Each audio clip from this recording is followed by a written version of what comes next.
კოცები რასაც ელოდებიან დღეს მათ თავიანთ წერილში გადმოაფრქვიეს. საოცარი ტექსტი.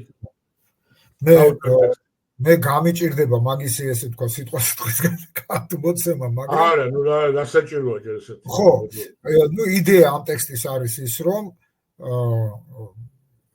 ასე თქვათ, საქართველოს წინააღმდეგ, საქართველოს ხელისუფლების წინააღმდეგ მიმდინარეობს მასშტაბური შეთქმულება, რომელშიც არის ჩართული ადრე იყო ომის პარტია, დღეს ჩაერთო Deep State-ი,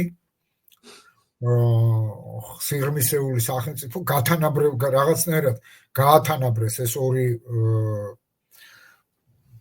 სუბსტანცია, ასე დავარქვათ, ხო? არ ვიცი რა უნდა დაარქვა, რაღაც სიტყვა იპოვე შესაძლოა. რა არის გვერდო?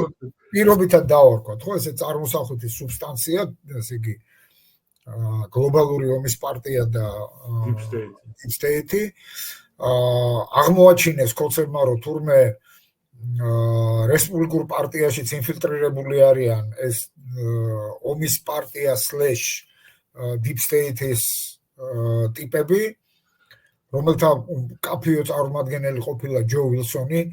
ეხლა სულ მოუთქმელად ველოდები ეთყობა ჯერ უთარგმნიან ვილსონს ამ შედევრს. პასუხი. ხო.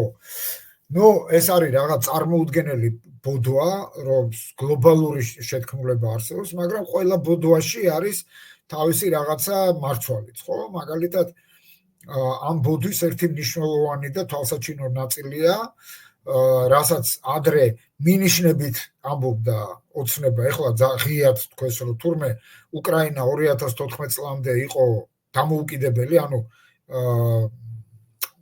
იანუკოვიჩი თურმე დამოუკიდებელი ლიდერი ყოფილა და აი 2014 წლის მერე დაკარგა დამოუკიდებლობა, ოღონდ ესე იგი დამოუკიდებლობა დაკარგა არა აგრესიის შედეგად, არამედ აი ომის პარტიამ ჩააწო რაღაც დააკარგია უკრაინას დამოუკიდებლობა და აი ესეთი არა იცი რა ეხლა გისმენ და იცი რა მარტო გარჩევაც კი და მიყოლა რომ ისე აბსურდებში შევდივართ უკვე რა რაღაც ესე ხო მე თავიდან ბოლომდე საქართველოზე მე მგონი რუსები ცდიან ესე იგი კოლონიალური მმართველობის ახალ მოდელს საერთოდ საქართველოს ამ კუთხით სამწუხაროდ იყო ხოლმე მათი ასე ვთქვათ მოედანი რა საექსპერიმენტო და ეხლა ახალ ექსპერიმენტებს ატარებენ ესე იგი გაგანია თეთრბილეთიანი გიჟები დაგვასვეს თავზე ანუ რუსეთული გიჟები აბსოლუტურად ესე იგი